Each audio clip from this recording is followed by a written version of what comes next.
Et aujourd'hui, on parle d'une chose avec l'arrivée du professeur Alpha Condé. C'est quand même 2 milliards qui ont été mis à la disposition de Auréa et de l'AGP, ce qui devrait du moins donner un nouvel élan.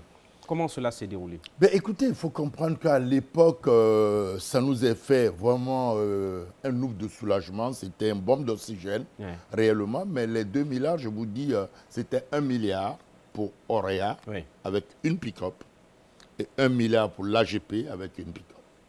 La précision, là, à ce niveau, il faut vraiment qu'on On a vraiment coupé la poire en deux pour ces deux organes. Et là, je retourne un peu en arrière pour vous dire que moi, j'étais nommé en 2018. Oui. Et en 2019, le président Alpha Condé était passé à Auréa. Et le président Alpha Condé, c'était un 18 avril. On fêtait les 65 ans, je crois, de Auréa déjà. Puisque Auréa est plus de... On a plus Auréa est encore plus vieux que la naissance, enfin l'accession à la liberté, à l'indépendance. Écoutez, voilà. Quand vous regardez un peu 61 jusque-là, si vous voulez, on était autour de... on fêtait, si vous voulez, on allait un peu en arrière. Mais Auréa lui-même, on a 61 ans. Hein, on a 61 ans, il faut 61 ans ou 62 ans là. Alors, qu'est-ce qui s'est passé à ce niveau? Puisque le bâtiment... Ça faisait déjà des dizaines d'années que le bâtiment n'avait pas eu de rénovation. Et moi, quand j'étais nommé, m'installer avec mon directeur Vasco, M. Mamadi Keita, réellement, je vous dis que je n'avais pas de chaise dans mon bureau. C'est dans un bureau vide qu'on m'a installé. Pas de mobilier. Et est-ce que ça veut dire que Auréa était aussi abandonné que ça? Ben, je ne dirais pas abandonné, mais Auréa était dans les oubliettes, réellement. Et c'est pour cela, à l'époque, il y a certains facteurs qui ont peut-être contribué à cela. L'aspect imprimerie qui a disparu. L'imprimerie Patrice Lumumba a disparu. Akbar n'existe plus, ce qui veut dire que Auréa, en principe, n'avait plus d'imprimerie pour imprimer le journal. Pas du tout. Et les subventions aussi se sont Les subventions, puisqu'il faut comprendre le statut juridique de Auréa.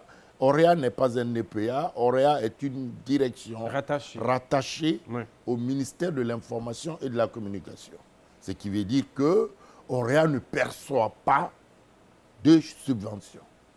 Alors, à cet effet, c'est le ministère qui demandait à la direction de Auréa d'évaluer sa production, les besoins, et mettre à sa disposition, et le ministère donnait en matériel les besoins à Auréa. Mais depuis belle lurette, cela aussi a été complètement arrêté. Et quand on demandait au ministère, c'était manque de budget. Alors ça fait que quand nous, on a été nommé, réellement, moi, en tant que directeur général adjoint à l'époque, c'était dans ce sens de relancer Auréa. On a fait une semaine d'atelier, on a eu à faire des formations des cadres qui étaient là, on a essayé de retoucher tous les problèmes à l'époque de Auréa et on a mis à la disposition des autorités. Est-ce qu'il y a eu des solutions?